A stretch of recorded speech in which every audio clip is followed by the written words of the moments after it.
Hey, on se retrouve pour une nouvelle vidéo en Thaïlande.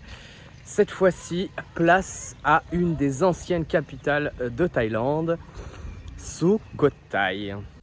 Je m'appelle Imad. Ça fait plus de 10 ans que je voyage en solo avec mon sac à dos comme seul compagnon.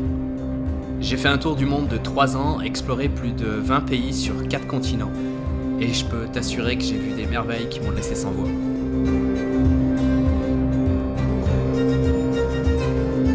Dans mes vidéos, j'ai envie de te faire découvrir le monde, comme je le vois, et te donner envie de tout plaquer pour partir à l'aventure. Alors si tu veux vivre tout ça avec moi, abonne-toi et ne rate rien de mes prochaines escapades.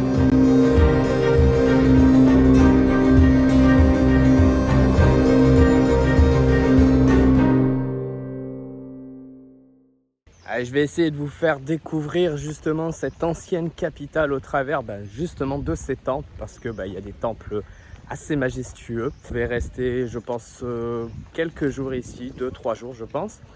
On va visiter Sukhothai, le parc historique, justement là où je me trouve. Et justement dans ce parc historique, on a accès à 5 temples. 5 temples pour la modique somme de 100 bahts. Donc c'est vraiment pas cher. Moi je m'attendais en fait à ce que chaque temple ait sa propre entrée, mais en fait non. Le centre, le parc historique, c'est un ensemble de temples. Et donc, vous payez 100 bahts pour voir 5, voire 6, voire 7 temples. Donc, on va y aller gentiment. La journée va être longue.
Il y a des belles explications, plutôt des croquis d'avant, pour pouvoir justement imaginer comment c'était avant.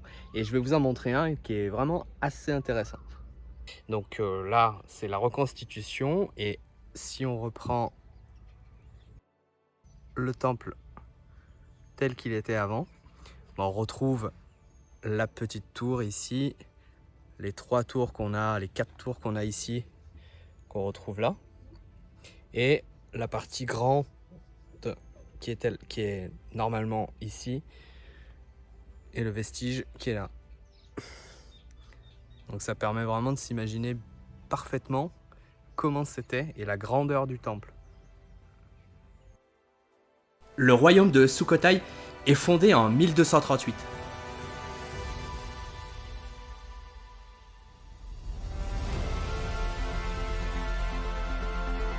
Elle devient la première capitale du royaume de Siam, marquant le début de l'histoire thaïlandaise indépendante.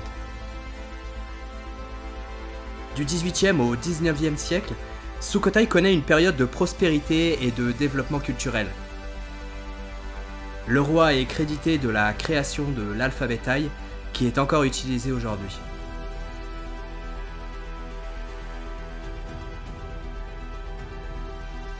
La ville est un centre important du bouddhisme. De nombreux temples et statues de Bouddha sont construits durant toute cette période, dont le célèbre Bouddha marcheur. Les ruines de ces temples sont aujourd'hui un témoignage de la grandeur passée de la ville.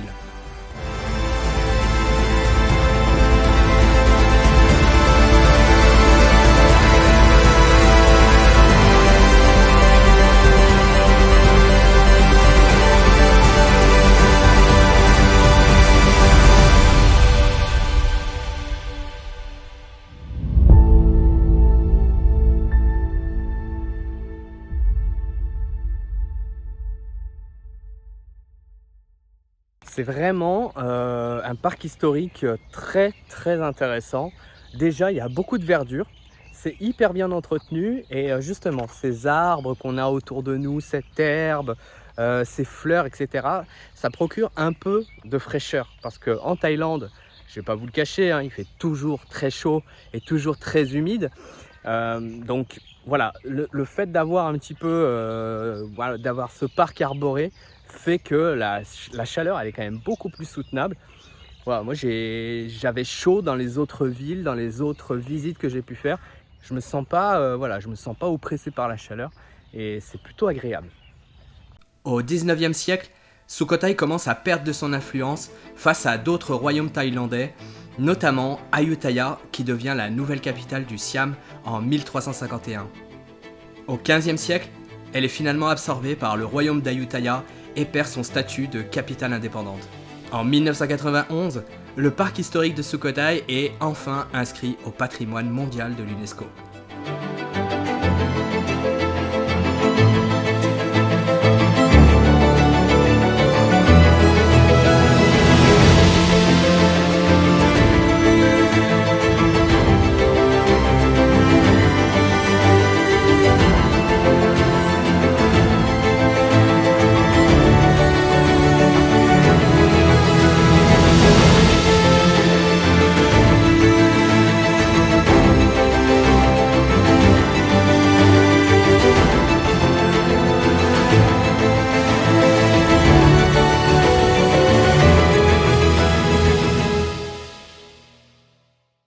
Forcément, les parties les moins ombragées et les moins arborées sont les plus chaudes. Je retire ce que j'ai dit tout à l'heure. Autant il y avait un peu de fraîcheur, mais là, il fait extrêmement chaud. Je pense que, voilà, on arrive à l'après-midi, donc ça commence à taper, et puis le soleil il sort, il n'y a pas d'arbre, il n'y a rien du tout, donc là, on est en transe. Boire de l'eau, s'hydrater, c'est hyper important.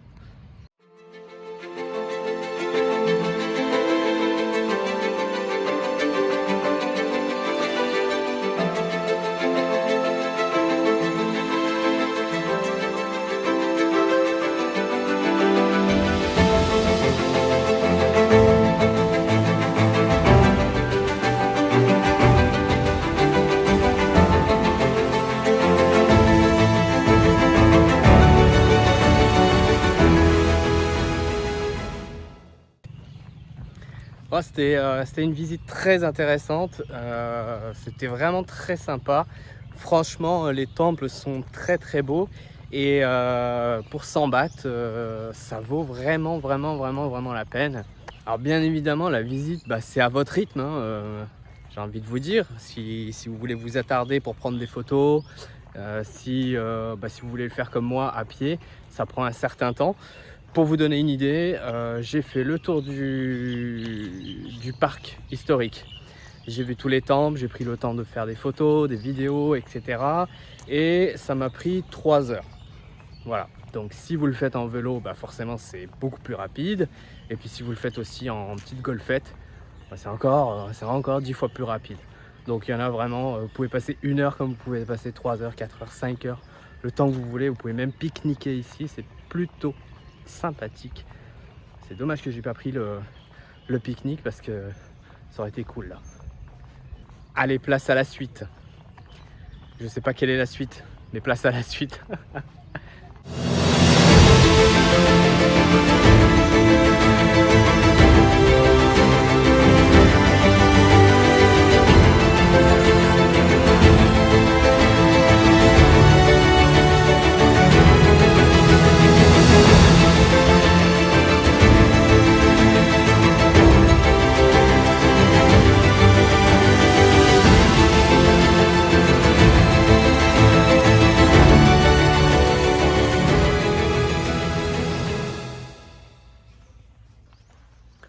Il est immense ce Bouddha.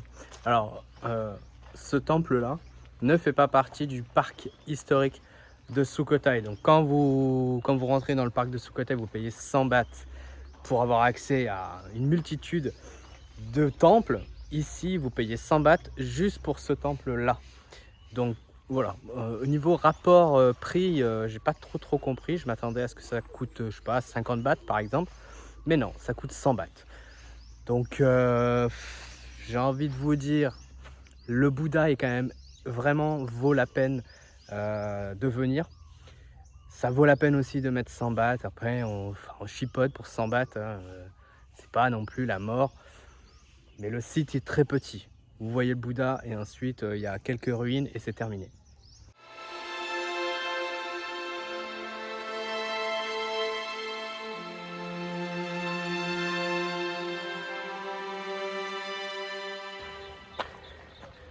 Bon, à côté de ça, quand tu payes 100 bahts pour voir un Bouddha géant, il y a des endroits comme ça où il suffit de monter une petite colline, un endroit, alors là, hors des sentiers, et je vais vous montrer ce que j'ai trouvé.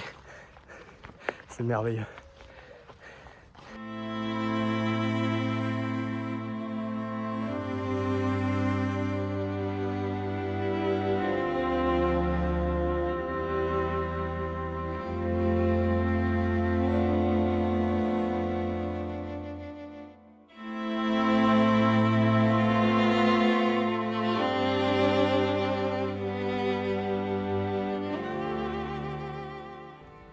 C'est vrai que des fois, il suffit d'éveiller un petit peu sa curiosité. Bon, avec un scooter, c'est beaucoup plus facile de se déplacer, forcément, donc on peut s'arrêter où on veut. Et là, c'est vraiment par hasard que je suis tombé sur un Bouddha géant. Et voilà, j'étais sur la route et j'ai vu une montée, une sorte de colline. Et je me suis dit, tiens, je vais m'arrêter pour voir ce qu'il y a. Et j'ai commencé à marcher et j'ai commencé à apercevoir le corps du Bouddha. Et ça n'a pas loupé, une magie magnifique et c'est gratos celui-ci. Voilà. Je peux pas vous dire où il est parce que il n'est pas cartographié, enfin en tout cas sur Google Maps il n'apparaît pas et sur Mapspire encore moins. Mais je pense que vous pouvez le trouver en demandant aux locaux. Et oui, hors des sentiers battus, je peux pas vous donner non plus tous mes spots.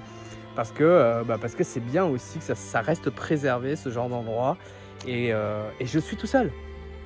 Regardez, je suis tout seul. Tout seul. Donc ça, c'est cool aussi.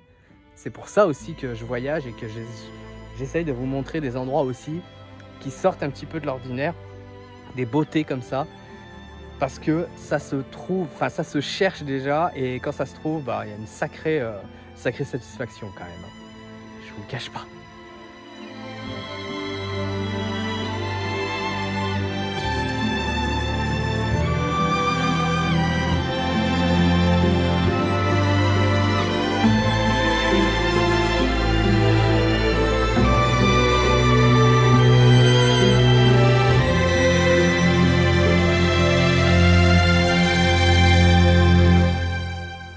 Et voilà, Sukhothai, c'est terminé. Ce stop était quand même très intéressant. Bon, la partie la plus intéressante, c'est le parc historique de Sukhothai qui est situé dans la vieille ville. Alors moi, pour info, j'ai pris un hôtel qui est un peu excentré, qui se situe à 14 km justement de ce parc historique.